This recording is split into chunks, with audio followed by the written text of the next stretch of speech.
What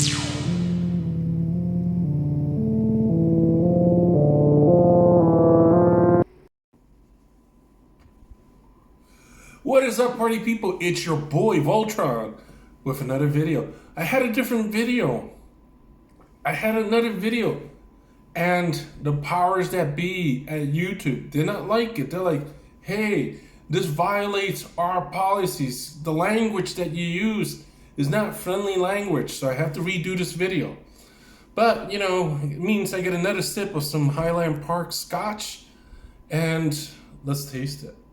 It's pretty good. So I was talking about Gary Gnu, and I was using some names that weren't very nice. So I guess the people at YouTube see it as an attack on an individual. It wasn't an attack. It was just, describing who the person is, because I have to use friendlier words. Gary Gnu, I had used a different name.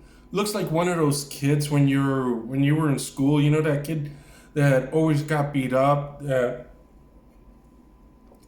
If you did something bad in your class, they were the first person to tell the instructor, to tell the teacher, the teacher's pet. That's what Gary Gnu reminds me of. He's kind of one of those, let's say, he looks like a male appendage with ears. That's the nice way to say it. So, Gary Gnu has started a war against crypto, and he's not alone. He's got backing. He's got Elizabeth Warren, who has his back. Maxine Waters has his back. And what is it that we can do to fight this battle against them? Because ultimately, the world of crypto has to unite. Otherwise, they will destroy it. Basically, it's a war of old money versus new money. And, the U.S. really should adopt Web3, but they won't. They're hesitant because the people that are pulling some strings are trying to prevent it. But if the U.S. doesn't do it, the U.S. as a superpower could end. Because there are other countries that are looking at this and saying, hey, you know what? U.S. is not as strong as they used to be. They don't have the influence. They don't have the muscles that they once had. And this is an opportunity for other countries to break away from the U.S. And countries are starting to do that. But, all this can change if the U.S. decides to adopt the new technology. But again, it's a battle of old money versus new money. But with Gary Gnu, what is it that we can do? What options do we have to battle Mr. Gnu, to battle the goon at the SEC? One thing is that we do know is that the Republicans control the House, and the Republicans have the power to impeach Gary Gnu. And there are talks that, hey, maybe we should get Gary Gnu impeached, but we got to be realistic. The odds of that happening are slim. And why do I say that? Because to get him impeached, you need to prove some sort of high crime or misdemeanor occurred. And he really hasn't committed any crimes. And I say that because when he was elected, he was given a blank check to enforce policies as he sees fit. That is, to invent them. So basically, they gave him a blank check to invent policy.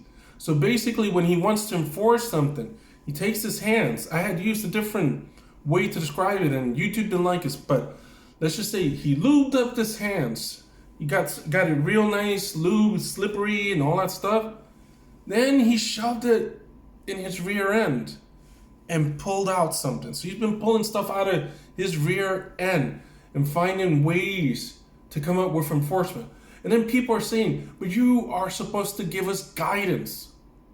And Gary Gnu today, in front of some Congress people, said, I don't need to give guidance. The laws are already on there. And the entire world of crypto was basically created to circumvent these laws. So in his mind, he doesn't need to provide any guidance, even though people have been asking. So what can companies do? We know that there are some companies that are contacted the SEC for guidance, but it isn't working. Gary Gnu is hell-bent on bringing the crypto world down. And today he admitted that he doesn't need to give any guidance. He said they are out there already. So that approach is not working. Impeachment is not working. And then what else can we do? Basically, it's going to come down to how people decide to vote. 2024 is around the corner. It's about a year and a half away.